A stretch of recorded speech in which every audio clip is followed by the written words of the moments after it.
Ang sinubukan umanong idawit ng mga ilang buhayan kongresista pamamagitan ni retired police officer Ruhina Garma, ang Iglesia ni Cristo at ang ilang kaliwat kanang pambabatikos umano ng mga kongresista sa House Quad Committee hearing ng Kamara sa usaping kampanya kontra droga ng dating administrasyon. Nito ang nakakagulat. Kilalang pro-Marcos at isa sa best friend ni F. Eliza, dating ABS-CBN reporter at veteran broadcaster na si Anthony Taberna. Mas kilalang katuning tila hindi na napatiis pa at binasad na ang katahimikan, di man pinangalanan, ngunit napahiya at sapul sa katotohanan ang ilang kongresistang mambabatas sa Kamara at ang gobyernong Marcos ngayon na di umano'y pilit ginagawa ng kasinungalingan ang kampanya kontra droga sa ipinagbabawal na gamot ng dating administrasyong Duterte. Sadyang unti-unti nang nagkakalabasan ng mga katotohanan, nanindigan at tahasang dinipensahan at pinatunayan ng veteran broadcaster na si Anthony Taberna ang mga magagandang nangyayari sa kampanya kontra droga sa panahon ng dating administrasyon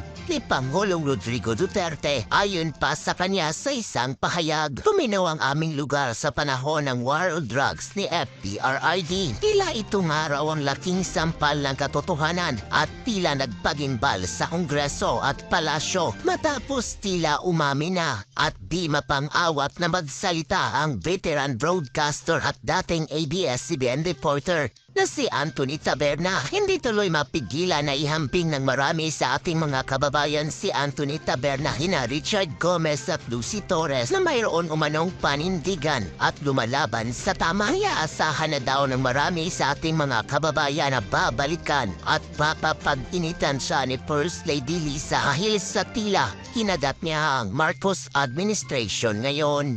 Saludo kay Katunying. Grabe. Yan ang tunay. Ano ang kalagayan ng mga lugar natin panahon war on drugs ni PRRD. So, tama si Katunying. Agree ako sa kanya na may mga nangyaring paglabag sa karapatan pantao. Kahit nga kami sa Armed Forces of the Philippines, yung insurgency war, mayroong nalalabag. Wala, yung lumalabag, napaparusahan naman. Kung nasa active service pa ako, yung mga sundalong nag-aabuso, talagang discharge. Hindi namin tinutuloy. Talagang that's part of a war. Mayroon talaga. Ang masama ngayon, yun na lang poros EJK, yung mga biktima ng alleged victim sa EJK, karamihan sa kanila, hindi naman nag-file ng kaso sa korte. Yung nag-file ng kaso sa korte, yung Ayan de los Santos ba yun? Kinasuhan, tanggal na yung mga pulis, kulong na ngayon. Karamihan, naudyukan, kung sinong nag-udyok, nagpunta sa ICC. So, again, Katunying, mabuhay ka. Katulad kayo ni Congressman Joma. And I believe marami pa dyan ang magsasabi na tumino ang lugar namin panahon ng war on drugs. May nag-comment kasi, hindi ko lang alam, hindi ko to naalaman. I don't know if you know this is. Okay. Sabi ni Amber and Bianca TV, what can you say about sa press con ni Marbil and Cheese Escudero na may mataas crime rate nung time ni Duterte? Wag mo tayo masyadong magmamariwana. Yun ang sabihin ko. O, Cheese! Nakasama ba sa USBC Quezon? Secret! Nasama ba sa... you know what? Alam mo, isa yan sa, nagkaharapan kami ni Trillanes at ni Raisa Robles. I don't know if you know her. Anti-Duterte yan, si anti-Duterte talaga. No, anti-Marcos at anti-Duterte. Yang si Raisa Robles, dito sa UCLA, nung nag-aaral-aralan pa ako, sis, dito sa, nag-launch siya ng book, si Raisa Robles, na kung saan talagang tinitira niya yung mga Marcos at ang mga Duterte. Isa doon sa pinagkakalat niya, yung numbers ng mga namatay, yung bilang ng EJK. Sinupla ko siya doon Kasi yung mga numbers niya, fabricated o kabaga exaggerated. So dinagdagan nila. Yung kabaga kalahati lang ang namatay, isa lang ang namatay, naging 1 million. Oo, naging, exaggeration talaga. So kaya yung sinasabi ni Marbil, hindi ko man, ano ba exact statement niya? 'Di ba? In-upgrade niya. Kaya, kung ano man 'yun, na mas marami, okay? We can only compare kapag nasa atin na yung actual facts. 'Di ba yung bilang, yung real numbers. Sabi ni Cotton Pinches, upgrade na raw, wag na MJ magpulbo na. Well, si Escudero, kaya siya naging Senate President dahil naging waiter sa ni Lisa Tanas. Hindi ba malinaw sa taong bayan yan? They can always exaggerate and destroy or say bad things or panira sa mga Duterte dahil beneficial sa kanila ang bangag administration ngayon. So what do you expect? Sis, alam nila kung ano yung ginagawa. Sis, maniniwala lang ako kay Isidero kung hindi siya nagpakilay. Alam mo dito? Ako sabi ko, ang taas ng paningin ko sa kanya. Ano yan eh, idol ko yan dati na senator kasi I love yung magaling siya mag-deliver ng words. Diba? Magaling siya magiging makata, ganun ba yun? Diba? So, pero all of these things, ngayon na nangyayari to, nawalan talaga ako ng gana. Kasi I thought that magkakaroon siya ng bayag na sabihin. Kasi alam niya, kilala niya ako, kilala niya yung ex ko. Alam namin lahat kung ano yung totoo. Diba? So, yun lang yun. Yun lang bibigyan ko kita. So, di ba, may nakakasama mo rin si Kilay, di ba? Sa mga event? Hindi. Mga private lang na, kunwari, birthday ng ganito, or like pumupunta sila sa Davao. Yung ganun lang. Very private. Yung kami-kami lang. Yung first time. So, for sure, may nakita ka. Just say yes. So, hindi natin sasabihin kung ano nakita mo. May nakita ka na merong ginagawa rin si Kilay, tama? Ano ba? Well, alam mo nga pala. First namin, medyo negative. Kasi sis, what ko yung aso ko. Ay bagong dating yung aso ko galing abroad. Chow siya ng black. Tapos hindi ko pa siya talaga kilala, hindi ko siya close. Tapos yung naglalakad ako sa isang bahay ng isang kaibigan nila Tony Boy sa Davao, buhat ko siya, ang daming tao doon. Sabi ba naman niya doon sa aso ko, ano yung hawak mo, unggoy? Oh my God. Yun yung sinabi niya. Exactly. Dapat sinagot mo sa kanya, oo, kamukha mo. Hindi, sinabi ko, mas unggoy ka. Kamukha ka unggoy dito. Sabi mo, Hindi, pero naging joke lang. Alam mo how cute yung aso, pero parang, black chow siya. So, pero, kasi ako I love pets eh. Mahilig ako sa dog. So, na-offend ako. So, ako pa naman may reflex ako sa pets eh. I know. Yeah. I take it back. I know it's not good yung sinabi ko na kamukha mo. Pero, outburst ko yun eh. Tama kayo sinabi mo, hindi, mas cute pa yung unggoy ko sa'yo. Ay, unggoy. Mas cute pa yung aso ko sa'yo. Diba? Hindi, tapos nagkatawanan na lang. Tapos after wala. Kasi parang sinabi pa ni Tony Boy na huwag mong anin yung aso niyan. Mas mahal niya pa yung aso kesa sa akin. Diba? Pero gusto ko lang, pwede ko bang sabihin na may na-witness ka kay Kilay? Pero hindi natin sasabihin kung ano yung na-witness, pero may na-witness ka, di ba? Meron naman. Okay. Close. No further explanation, Your Honor. No further explanation. Paano na lang yan, behind the scene. But anyway, parang ano natin yan nung tayo nila SAS. Nabanggit yan yung pangalan niya. But anyway, may na-witness. Yan ba yung Kilay session yung na-witness mo? Kilay. Person, di ba?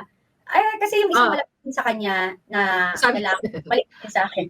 Ano mo sabi ni Michael Cabrero, ay nako, inggit na kayo sa Kilay niya. Oo nga, no? Oo nga. Yeah. Sabi ni Yuhan Lee, kasong EJK laban kay President Duterte, ibinasura ng Supreme Court. Mga pulangaw. Bago yan. Yes. Yeah. Binasura ng Supreme Court. Kasama sila, Doc Lorraine at saka sila, yung mga I think may ruling. Kaya nga, kasama ang Pangulong Duterte yung EJK na yan. Yeah, now we won. We're gonna win. Tuloy-tuloy lang. Ang tanong, ito sis, may valid question dito. Magtanong na kayo ngayon.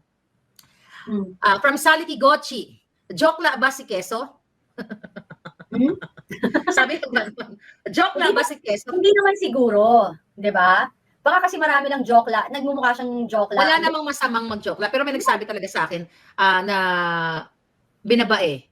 Talaga? Oo. Oy, Quezon oh. Wala namang problema binabae. I love binabaes. Ang dami kong kaibigan. Totoo ba 'yon?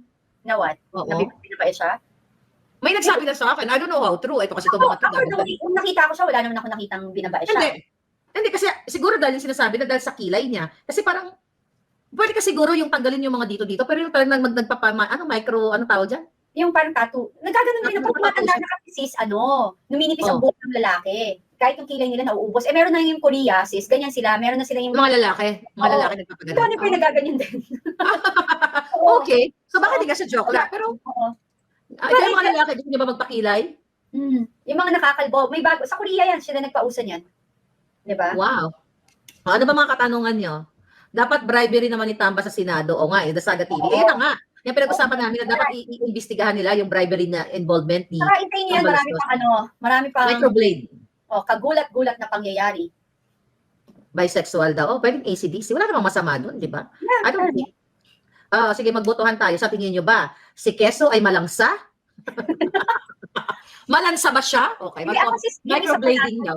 Yung isa pa natin, di ba, yung parang, dapat ano talaga, yan diyan sa Kongreso, mag-isip-isip sila kung saan yung kanilang patutunguhan.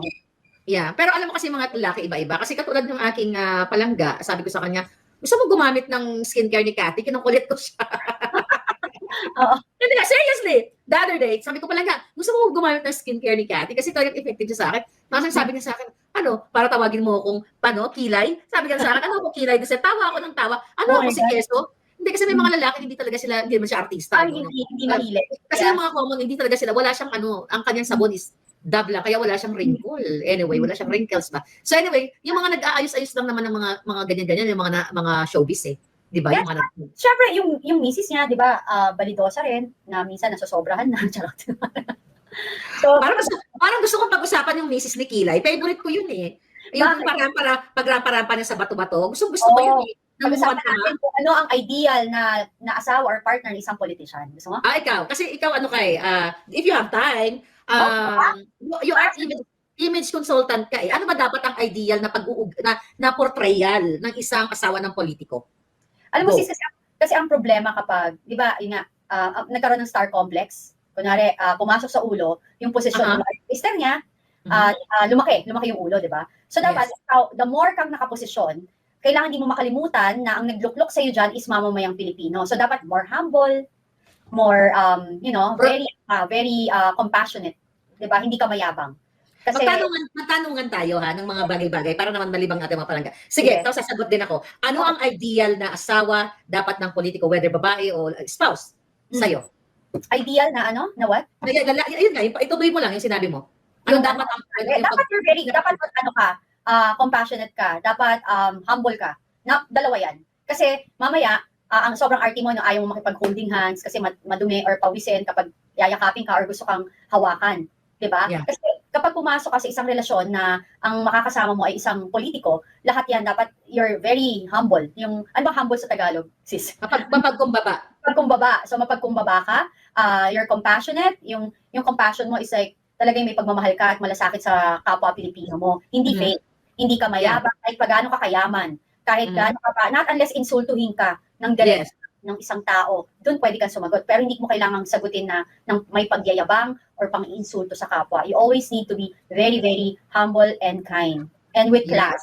Diba? I think let's discuss compassionate, no? Dapat mayroon ganun, yung mahabag ka sa mga, you put yourself into someone's shoe, na meron kang puso na nakikita mo yung kanilang sufferings, nababagabag ka. Kung hindi ka makatulog, hindi mo matitake yung mga, katulad ng nangyayari ngayon, na sa mga namatay, mga nabaha. Parang dapat may ganoon, no? Yung attitude or yung personality, yung mga asawa ng mga politiko. Pero yung kay Kilay, yung asawa ni Kilay, wala ka na makikita na compassionate siya or gumagawa siya ng mga charity, di ba? Kasi dapat dadamayan mo yung mga constituents mo sa kanilang mga nararanasan. Di ba? Tignan mo siya, nasaan siya? Binagyo yung Bicol. Di ba dapat, imbis na mag-fashion show sa bato-bato, dapat doon siya magpakitang gilas sa mga Bicola, taga-Bicol.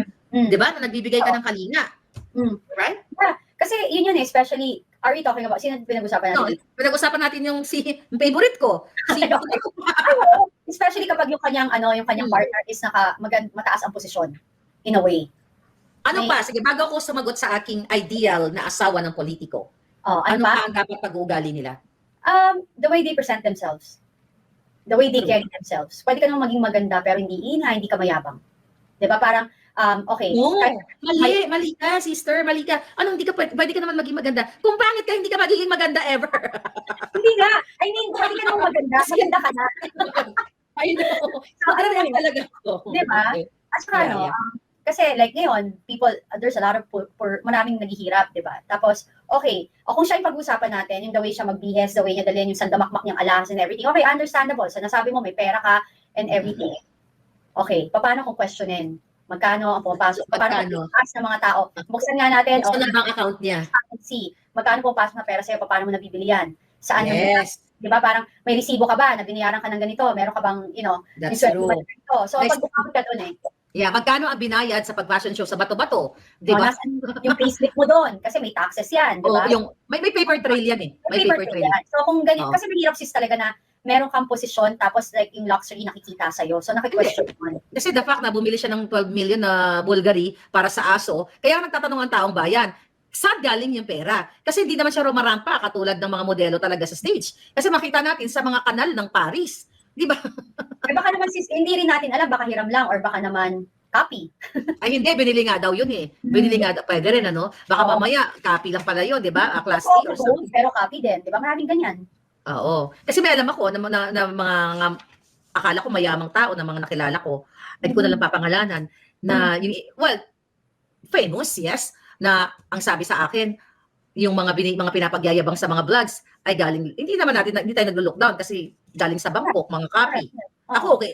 Ako kasi as much as possible, sister, hindi ako nagsusuot ng copy or fake. Yes, tama, tama. Hindi ako nagsusuot nun. At parang ayabang ko, uy, mayabang to. Pero hindi ako nag-dream na kung wala akong pabiling LV, hindi ako, no offense, this is just me. This is just me. Kasi may kakilala ako dati na, sabi niya ganun sa akin, Claire, uuwi ako dito yun friend ko, long time ago. Sabi niya, uuwi ako uso yun yung Gucci na t-shirt. Parang Balmain now, di ba, uso. Sabi niya sa akin, uwi ako ng Pilipinas, gusto mo ba, bibili kita ng Gucci sa Pilipinas, sa Green Hills, para pag sinuot mo dito, akala niya original. No, sabi ko lang ganun, hindi ko naman kailangan masuot ng Gucci para masabi lang may Gucci, Spekenis pala, galing para sa Divisoria, or kung no, bibili na lang ako ng walang tatak na damit, na at least komportable ako, or Hanes. Kasi, nung bata ako, I love Hanes eh.